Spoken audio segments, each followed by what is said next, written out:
오늘 말씀의 제목은요, 공평하지 않은 은혜란 제목으로 함께 은혜를 나누고자 합니다. 공평하지 않은 은혜. 특별히 오늘은 우리 교육부 아이들과 함께 예배드립니다. 참 교육부 아이들, 특별히 요즘 같은 시대는요, 애들이 11시까지 예배 오는 게 되게 어려워요.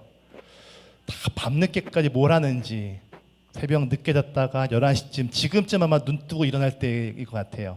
근데 일찍 와가지고 찬양 준비하고 씻고 또 준비해서 이렇게 예배 드립니다. 우리 귀한 아이들입니다. 아이들께 함께 또 기도해 주시고 또 격려해 주시고 함께 많이 응원해 주시는 저와 여러분 되시기를 주님의 이름으로 축복합니다. 우리 아이들을 위해 다시 한번 박수할까요? 네, 감사합니다. 쟤들이요 이렇게 뚱한 표정 입고 있어도 다 듣고 있어요. 그래서 이따가 함께 격려해 주시고 사랑해 주시면 감사하겠습니다. 전 설교를 준비할 때요, 본문을 읽으면서 가장 먼저 하는 질문이 있습니다. 바로 하나님은 어떤 분인가? 이 질문이에요. 믿음은 아는 것에서부터 시작을 합니다. 내가 신뢰하는 대상이 누구인지, 내가 믿는 대상이 누구인지를 우리가 명확히 알아야 내가 믿고 따를 수 있겠죠. 우리가 어떤 프로젝트를 진행할 때, 또 계약을 할 때에도 상대가 누구인가를 명확히 안 다음에 계약을 진행하죠.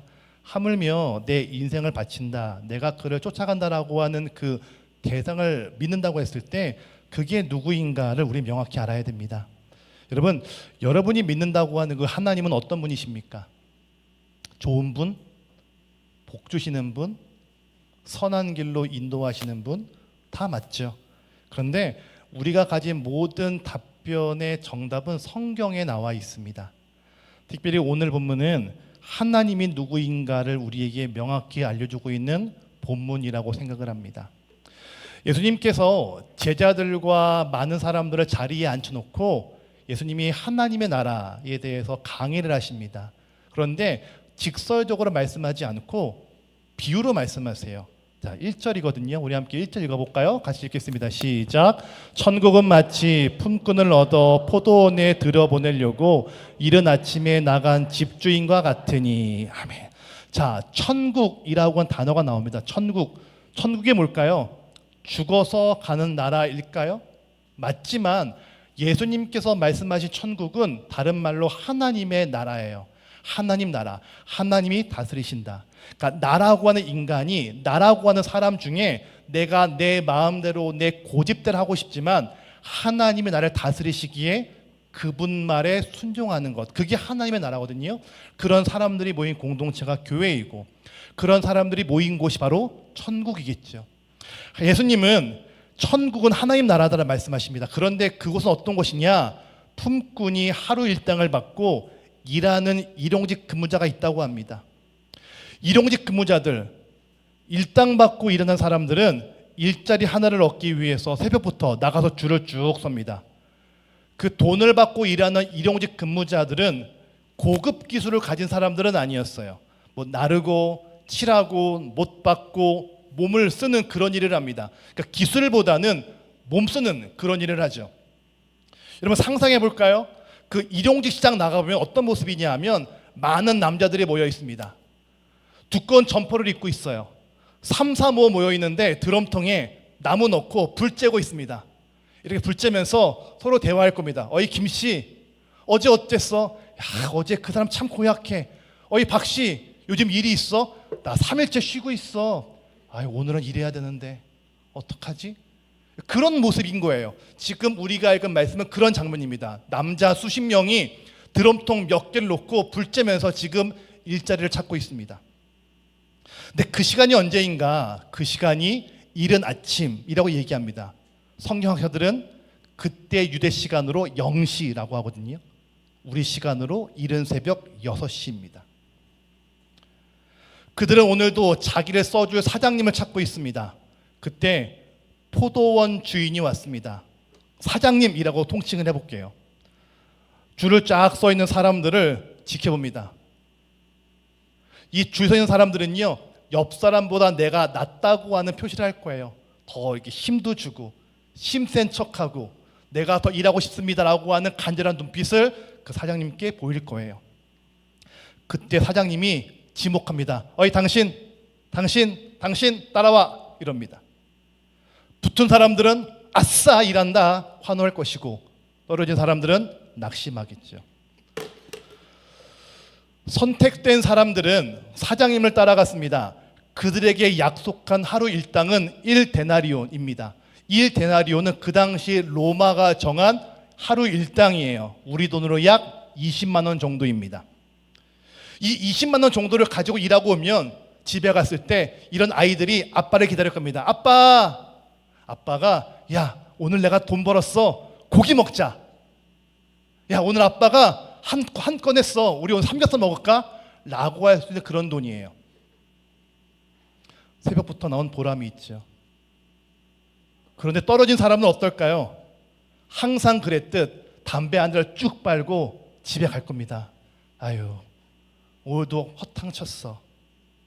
그런데 그 중에 자리를 떠나지 못하는 사람들이 있습니다. 혹시 남은 일거리가 있지 않을까 서성거리죠. 어느덧 시간이 3시가 되었습니다. 유대인들의 3시, 우리로 따지면 아침 9시예요. 그런데 아까 그 사장님이 다시 돌아왔습니다. 서성이는 사람들을 보면서 당신 따라와 이럽니다. 선택된 사람들은 야, 이게 횡재야, 이게 웬 행운일까 라고 하면서 그들을 쫓아갑니다. 또 3시간 뒤 6시, 우리를 따지면 오전 12시 정오쯤 됐을 때 또 사장님이 나와서 당신 따라와, 또 사람을 부릅니다. 당시의 일과는 0시부터 12시까지 진행합니다. 유대인들의 0시는 우리의 아침 6시, 주인은 사장님은 0시, 3시, 6시 사람을 부릅니다. 우리로 따지면 새벽 6시, 아침 9시, 오후 12시 정오를 부릅니다. 그리고 나서 일이 끝나는 시간이 그 당시 12시, 우리로 따지면 저녁 6시. 이때 하루 일과가 끝이 나죠. 사장님이요, 퇴근하기 1시간 전, 우리로 따지면 오후 5시, 성경의 시간으로는 11시에 다시 나가봅니다. 그랬더니 아직 집에 가지 않은 사람이 몇 명 있는 거예요. 4번의 기회가 있었습니다. 4번 콜링받을, 4번 선택받을 기회가 있었는데 그 사람들은 사장님의 선택을 받지 못한 사람들이었습니다. 어떤 사람일까요? 무언가 경쟁력이 떨어지는 사람, 무언가 약해 보이는 사람, 무언가 일머리가 없는 사람이겠죠. 그래서 떨어진 거예요. 그런데 그들은 그냥 그 자리에 서성거립니다. 사장님이 묻습니다. 당신은 왜 거기 있습니까? 그가 말합니다. 이렇게 얘기합니다. 우리 함께 7절 읽어볼까요? 같이 읽겠습니다. 시작. 이르되 우리를 품꾼으로 쓰는, 아멘. 뭐라고 얘기합니까? 우리를 품꾼으로 쓰는 사람이 없습니다 라고 말합니다. 우리를 아무도 안 써요. 사장님, 우리를 아무도 안 써요. 우리가 좀 부족해 보이는가 봐요. 아무도 저를 쓰지 않습니다. 사장님은 아무도 쓰지 않는 그 품꾼을 고용하죠. 선택받지 못했다는 건 분명히 이유가 있겠죠. 약해 보이거나 비리비리해 보이거나 일머리가 없어 보이거나 센스가 없어 보이거나 무언가 부족하기 때문에 그들은 선택받지 못합니다. 그럼에도 이 사장님은 그 사람들을 선택해요. 게다가 퇴근 1시간 전에 그들을 선택합니다. 퇴근 1시간 전 무슨 일이 있을까요? 별로 할 일이 없을 것 같아요. 이미 고용된 사람들 가지고 나머지 일을 하면 됩니다. 그게 더 이익이겠죠. 그런데 굳이 이 사장님은 퇴근하기 1시간 전에 그들을 고용합니다. 분명한 사실은 아마 이 사장님은 어떤 많은 이윤을 남기기 위해서 일하는 게 아닌 것 같아요. 다른 목적이 있습니다. 1절을 같이 볼까요? 같이 읽겠습니다. 시작. 천국은 마치 품꾼을 얻어 포도원에 들여보내려고 이른 아침에 나간 집주인과 같으니. 아멘. 사장님은 결과를 얻기 위해 일을 벌린 것이 아니라 많은 사람들이 포도원에 들어가는 것이 목적이었대요. 그러니까 목적이 다른 거죠. 그럼 이 사장님은 왜 포도원으로 많은 사람들을 불렀을까요? 여러분 상상해 볼까요? 선택에서 제외된 사람들은 낙심했을 거예요. 아, 오늘 집에 가면 저렇게 딸들이 있는데, 아들들이 있는데, 아빠 오늘 뭐 사왔어? 네, 빈손으로 왔어요. 아이들의 실망할 거를 예상했겠죠. 낙심이 됐고 절망이 됐고, 나 선택 못 받았어, 4번이나 선택해서 거절당해서라고 하는 좌절과 절망과 낙심이 있던 사람들이었습니다. 그 모습이 안타까워서 사장님은 그들을 불러요. 게다가 더 대단한 건 일한 만큼 돈을 주면 되잖아요. 그런데 일한 만큼 주는 것이 아니라 하루의 온전한 일당이었던 1데나리온을 그들에게 다 줍니다. 여러분, 길을 가다 보면은 가끔 그런 거 한번 보시죠. 우리 사장님이 미쳤어요. 이런 거 보신 적 있으세요? 저희 태기현에 얼마 전에 엊그제부터 이게 뭐 조그만 장이 하나 섰더라고요. 무슨 어떤 브랜드에서 뭐 세일 90% 뭐 이런 거 적었더라고요. 그런 전단지에 보면 적혀 있습니다. 우리 사장님이 미쳤어요. 지금 성경의 사장님은 미친 사람입니다. 돈을 많이 버는 게 목적이 아니라, 어떤 많은 업적과 건물을 짓는 것이 목적이 아니라, 집으로 쓸쓸히 돌아가는 그들에게, 낙심하는 그들에게, 야, 너희는 선택받지 못한 사람들이 아니야, 너희는 쓸모 있는 사람들이야, 너희는 선택받은 사람들이야 라고 하는 격려와 위로를 주고 싶었어요. 여러분, 하나님은 누구이실까요? 여러분이 믿는 하나님은 어떤 분이십니까? 하나님은 포도원 주인이십니다. 하나님은 사람들을 부르셔서 건물 짓고 밭을 갈고 뭐 더 나은 결과를 얻게끔 도와주는 그런 분이 아니라, 하나님은 사람 하나하나에게 관심이 있으세요. 여러분 한 명 한 명에 관심이 다 있으세요. 때로는 교회가 이상하고, 때로는 어색하고, 때로는 믿음 생활하다가 낙심이 되고, 그 모든 분 한 명 한 명에게 우리 하나님은 관심이 있으십니다. 여기서 중요한 메시지가 있습니다. 첫 번째, 따라 읽어볼까요? 하나님은 사람이 목적이십니다. 다시 한번요. 하나님은 사람이 목적이십니다. 포도원에 들어간 사람들은 다 제각각이었습니다. 그런데 가장 안타까운 사람은 들어가지 못해 서성였던 사람들이죠. 사장님은 서성이는 그가 불쌍해 보였습니다. 그래서 그를 고용하죠. 그것도 퇴근 시간 1시간 전에 그들을 고용합니다. 하나님의 목적은 분명했어요. 하나님은 사람의 관심이 있으셨어요. 여러분, 교회라는 곳이요, 항상 열려 있습니다. 그런데 아무나 쉽게 오는 곳은 절대 아니에요. 그 새롭게 오는 분들에게 여쭤보면 교회 가는 게 되게 두렵대요. 저 이상한 곳 아닙니다라고 해도 마치 교회 발에 딱 들여놓으면 이상한 사교 집단에 들어오는 것 같고, 무언가 이상한 말 들을 것 같고, 뭐 그런 느낌이라는 거예요. 그런데 많은 분들이 어떻게 이 자리에 오셨을까요? 남자분들은 군대 갔을 때, 한참 힘들고 배고플 때 그 초코파이 하나 얻어먹으려고 교회를 찾아갑니다. 전도회 때 들어오면은 제가 교회 가서 국수를 먹었어요, 제가 교회 가서 맘스터치 햄버거를 얻어먹었어요, 말씀들을 많이 하더라고요. 또 간혹 비교하는 분도 계세요. 교회는 초코파이 주는데 성당은 김밥 주더라, 저 절에 가면 국수 주더라, 이런 말씀 많이 하더라고요. 그 덕분에 교회 오는 거예요. 여자분들은 어떻게 교회 오실까요? 가끔 바자회 할 때 그 5,000원짜리 티 한 장 사려고 구경 왔다가 가는 게 미안해서 예배 드립니다. 예배 드리는데 이상한 목사 같은 사람이 이상한 말하고 찬양하고 노래 부르고 기도하는데 왠지 모를 마음에 감동이 있지요. 눈물이 나고 그때부터 교회에 등록해서 다니기 시작합니다. 그게 여러분들이세요. 그렇지 않으세요? 내 발로 오신 분은 별로 없습니다. 무언가 특별한 이유와 계기가 있었다는 것이죠. 저희 중에 그런 분이 계십니다. 길을 지나가고 있는데 찬양 소리가 들리더래요.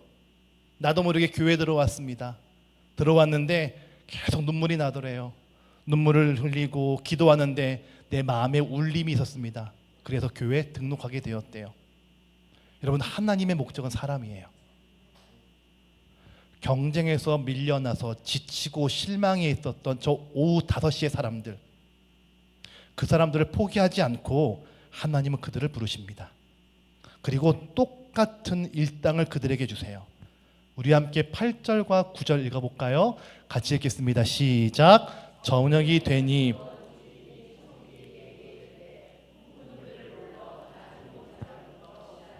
먼저 온 자까지 삭슬 주라 하니 제 11지에 온 자들이 와서 한 데나리온씩 받거늘. 아멘. 여러분 상상해 보자고요. 퇴근 시간이 되었습니다. 이제 일당 나눠줘야 돼요. 사람들을 다 부릅니다. 사장님이 모이세요. 자 모이세요. 일당 드립니다. 모이세요. 다 불렀습니다. 한 줄을 서세요. 줄을 딱 섭니다. 그런데 자 가장 늦게 온 분부터 받아갑니다. 그래요. 누가 받을까요?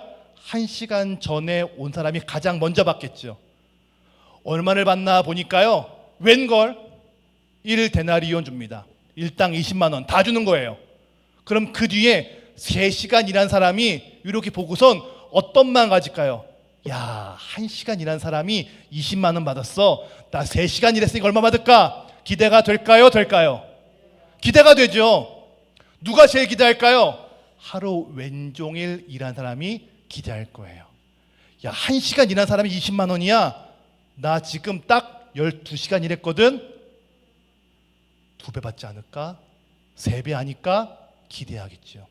근데 웬걸요? 다 똑같이 20만 원, 한 데나리온을 받았어요. 뒤에 있던 사람이 화가 났습니다. 아니 이게 뭐냐? 왜 저 사람은 1데나리온이고 나도 1데나리온이냐? 이건 말이 안 됩니다. 일한 만큼 돈을 줘야죠. 왜 저 사람과 나 똑같습니까? 지금 불만을 제기합니다. 그들은 사장님을 원망합니다. 11절부터 13절 읽어볼까요? 우리 함께 같이 읽어보도록 하겠습니다. 좀 작지만 같이 읽을게요. 시작. 받은 후 집주인을 원망하여 이르되 나중 온 이 사람들은 1시간밖에 일하지 아니하였거늘 그들을 종일 수고하며 더위를 견딘 우리와 같게 하였나이다. 주인이 그 중에 한 사람에게 대답하여 이르되 친구여 내가 내게 잘못한 것이 없노라. 내가 나와 한 데나리온의 약속을 하지 아니하였느냐. 아멘. 1시간 일해서 돈을 받은 사람은 야 감사합니다. 내가 집에 가서 아빠 노릇 할 수 있습니다. 내가 집에 가서 아들 노릇 할 수 있습니다. 라고 말할 수 있습니다. 자존감이 회복되겠죠. 하지만 더 일했음에도 불구하고 적은 돈을 받은 사람은 지금 무언가 화가 났습니다. 사장님, 제가 더 고생했어요. 제가 뜨거운 더위도 이겼고요. 제가 더 많이 노동했습니다. 그런데 왜 똑같이 1데나리온이에요? 라고 말합니다. 그때 사장님이 말합니다. 친구여 라고 얘기합니다.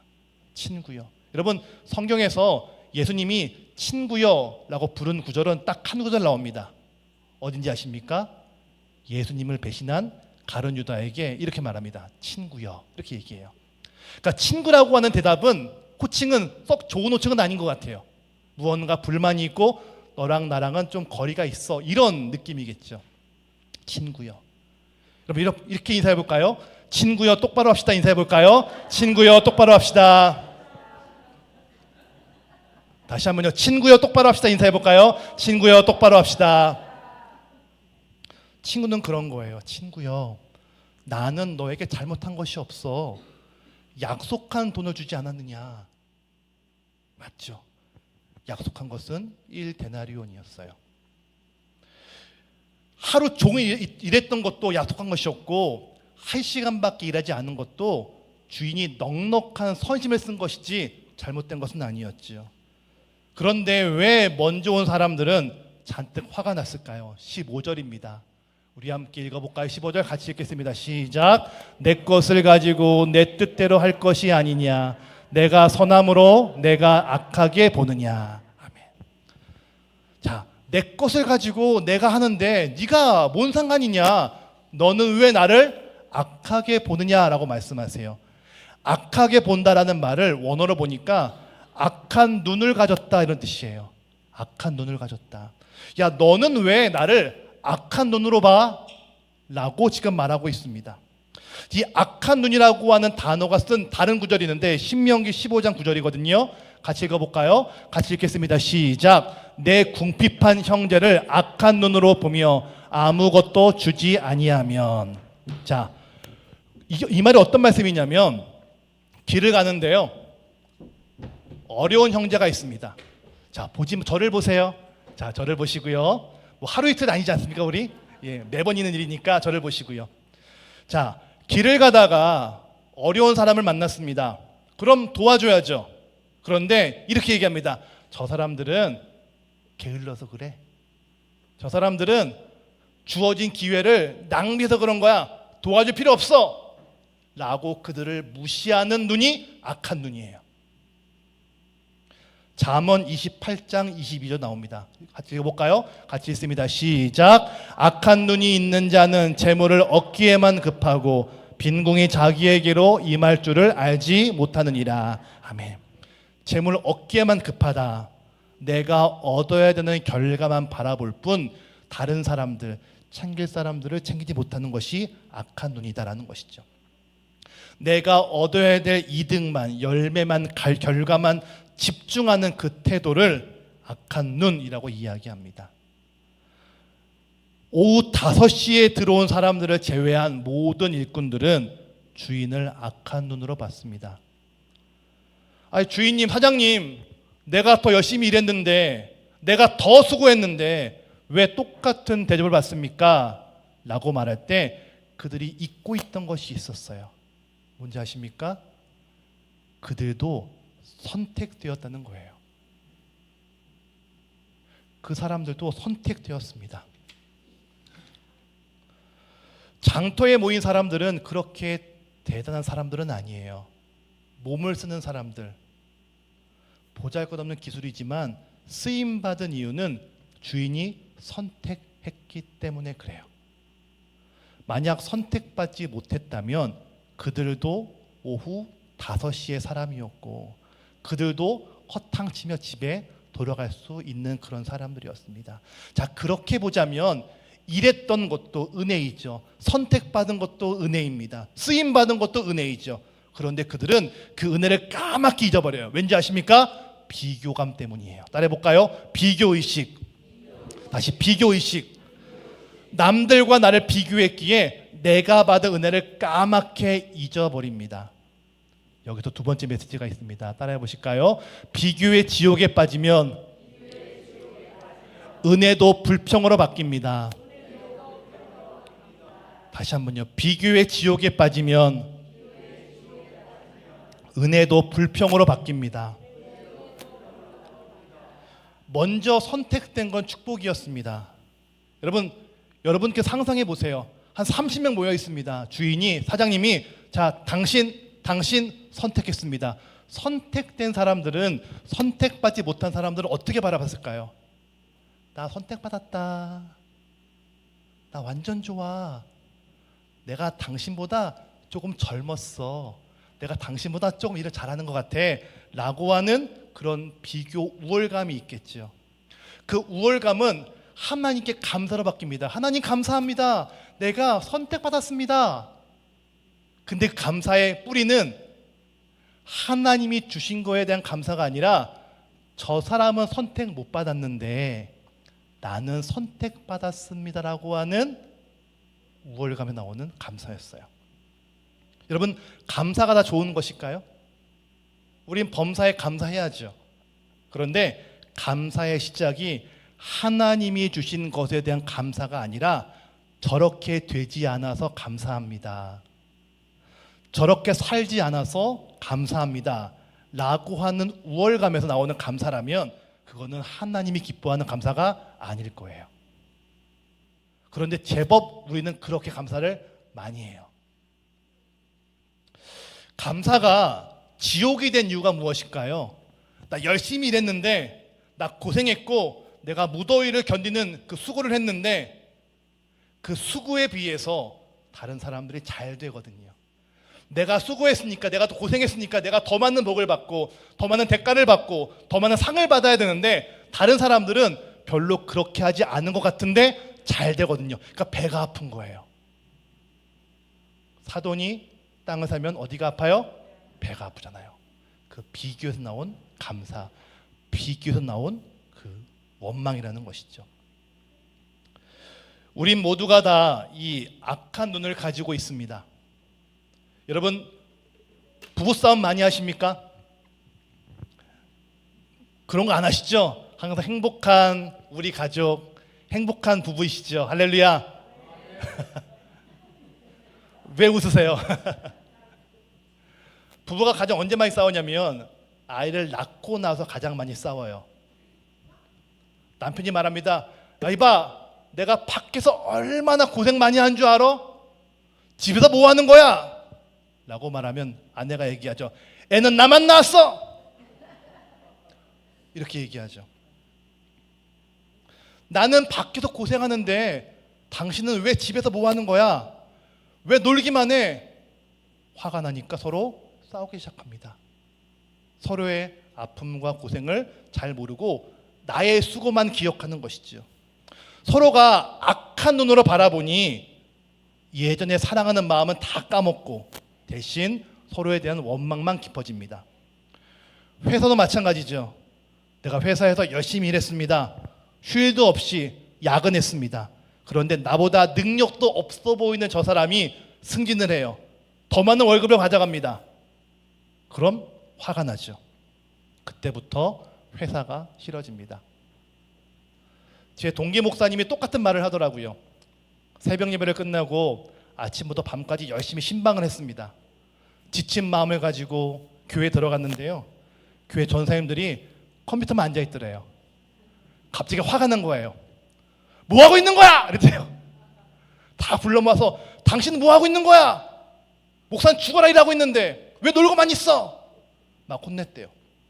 왜 그럴까요? 악한 눈으로 저들을 보는 거예요. 나보다 헌신이 적은 사람, 나보다 기도를 덜한 사람이 나보다 잘 풀리고 잘 되는 것 같고 더 쓰임받는 것 같으면 분노가 치밀어 오릅니다. 그래서 하나님께 따집니다. 하나님, 이게 뭡니까? 왜 나를 이렇게 버려두십니까? 내가 받은 은혜를 잊게 하죠. 그때 주인이 말합니다. 16절 읽어볼까요? 같이 읽겠습니다. 시작. 이와 같이 나중된 자로서 먼저 되고 먼저 된 자로서 나중되리라. 아멘. 뭐라고 말씀하십니까? 나중된 자가 먼저가 되고 먼저가 된 자가 나중된다라고 말씀하시죠. 먼저 선택한 사람들에게 말씀하십니다. 야, 너희가 잊고 있는 게 있다. 네가 언제나 먼저 선택될 것이라고 하는 착각을 넣어도 너도 나중될 수 있어. 너도 선택받지 못할 수 있어. 라고 말씀을 하십니다. 먼저 온 일꾼들이 잊고 있는 게 있습니다. 선택된 것 자체가 은혜라는 것이죠. 여러분, 원망의 반대말이 뭔지 아십니까? 원망? 감사할까요? 아니요. 원망의 반대말은 소속감입니다. 내가 하나님께 속해 있다라는 것을 기억하는 것. 아, 나 같은 사람도 하나님이 버리지 않으시고 나에게 복을 주셨구나, 은혜 주셨구나라는 것들을 기억하면 그때부터 원망하지 않습니다. 그런 의미로 예수님은 너도 나중될 수 있다라고 말씀하십니다. 여러분, 혹시 그 생선구이 좋아하십니까? 좋아하시죠? 저는 태교원 이사 와서 가장 먼저 간 식당이 별내에 있는 생선구이 집이었어요. 가시면은 화덕에 구워주거든요. 그러면은 맛있게 기름이 쫙 빠집니다. 근데 먹지 않는 부분이 있어요. 어딘지 아십니까? 꼬리를 안 먹어요. 바짝 타버려서 못 먹게 되죠. 나중이라고 하는 단어는 헬라어로 에스카토스란 단어인데요. 쓸모없는 꼬리란 뜻이에요. 여러분, 고기를 구워 드실 때 생선 꼬리, 바짝 타버린 꼬리, 그게 나중이란 단어입니다. 주인이 야, 너도 원래 생선 꼬리였어. 너도 원래 안 먹는 쓸모없는 그런 꼬다리 부분이었어. 너도 원래 버려지는 게 전혀 이상하지 않아. 그런데 내가 너 선택해서 이만큼 축복한 거야 라는 것들을 알려주시는 거예요. 가장 보잘것없는 나였는데 내가 선택받았음을 알게 하십니다. 세 번째 메시지가 있으면 따라해 보실까요? 우리는 에스카토스입니다. 다시 한번요. 우리는 에스카토스입니다. 에스카토스 어떤 의미죠? 생선꼬리란 뜻이에요. 여러분과 저는 생선꼬리와 같은 사람이요. 잊지 말자고요. 하나님이 복 주시고 기도에 응답하시고 건강 주시고 살 길을 열어주셔서 지금 여기까지 온 것일 뿐 우리 또한 원래 에스카토스 버려져야 될 사람들이었습니다. 한동안 저는요 계속 기도했던 기도 제목이 있습니다. 하나님 제발 쓰임받게 해주세요. 저 좀 사용해 주세요 라고 기도를 참 많이 했습니다. 여기서 쓰임받는다는 것은 좀 잘 나가고 싶었어요. 제가 잘하지 못해도 열심히 하잖아요. 그죠? 웃기만 하시네요. 할렐루야. 제가 열심히 하잖아요. 그죠? 제가 열심히 하거든요.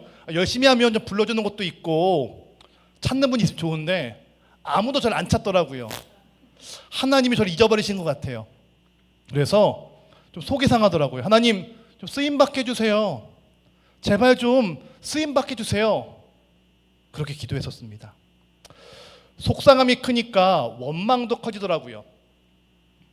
남들과 비교하니까요 하루하루가 참 힘들었습니다. 그러다가 저희 어머니가 아프신 거예요. 저희 어머니가 암에 걸리셔서 한 2년 가까이 투병 생활을 하시게 되었습니다. 그러다 보니까요 어머니가 항상 계실 줄 알았는데 돌아가실 수도 있겠다 생각이 들더라고요. 저희 부모님 참 저를 위해 기도 많이 하시거든요. 그러니까 저희 어머니는 그러니까 기승전 기도로 끝나요. 엄마 피곤해. 엄마 기도할게. 엄마 요즘 뭐 힘든 것 같아. 엄마 기도할게. 항상 그렇게 저를 키우셨어요. 항상 기도를 먼저 하셨거든요. 참 그땐 기도가 싫었어요. 지금 돈이 없는데, 지금 일자리가 없는데, 지금 능력이 부족한데 왜 기도부터 하실까? 근데 기도가 쌓이고 쌓여서 제가 됐더라고요. 그러니까 제가 잘난 게 아니라 뛰어난 게 아니라 누군가의 기도, 누군가의 헌신, 누군가의 눈물 때문에 지금 내가 있더라고요. 그런데 그 기도하는 분이 안 계신다 싶으면 누가 나를 위해 기도해 주지?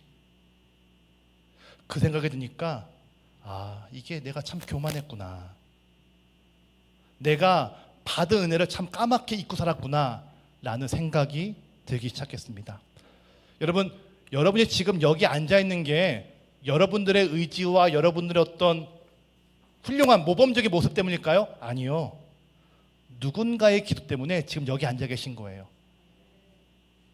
누군가 여러분들을 위해 기도하셨고, 누군가 여러분들을 위해 마음을 쓰셨고, 때로는 밥을 사주셨고, 때로는 고민을 들어주셨고, 때로는 여러분들을 눈물로 기도해 주셔서 지금 여기에 있는 거예요. 그게 아니었다면 원래 우리는 에스카토스, 그러니까 쓸모없는 사람들이었던 것이죠. 만약 내가 열심히 살았던 것으로 하나님께 평가받는다면 우린 몇 등일까요? 여러분들의 순종과 헌신으로 열심히 살았다면 우린 몇 등일까요? 만약 여러분과 함께 6.25 때 예수 믿는 것 때문에 순교당한 사람이 옆에 있다면 우린 아마 그보다 등수가 뒤일 거예요. 만약 여러분과 함께 누군가 있는데요, 그분이 평생 모은 재산을 선교비로 헌신했습니다. 그리고 본인도 선교사로 헌신했어요. 그럼 우리도 그분보다 뒤에 밀릴 거예요. 우린 그들에 비하면 에스카토스예요. 우리의 헌신과 우리의 수고와 우리의 노력은 그냥 별거 아닌 거예요. 그럼에도 불구하고 우리 주님께서 여러분들을 죽이시고 살리시고 여러분들 구원의 문으로 인도해 주셨습니다. 악한 눈으로 다른 사람을 경계하는 것이 아니라 내가 받은 은혜를 기억하며 그렇구나, 내가 에스카토스였구나, 그렇구나, 내가 되어 생선 꼬다리였구나 라고 기억한다면 우리는 그 은혜를 기억하며 살아갈 수 있다는 것이죠. 여러분, 우리가 바로 에스카토스예요. 이거 기억하자고요. 나는 에스카토스입니다. 주님, 나는 원래 버려진 존재였습니다. 나는 원래 아무런 쓸모없는 존재였습니다. 그러나 주님께서 나 사랑하셔서 지금 여기까지 인도해 주셨습니다.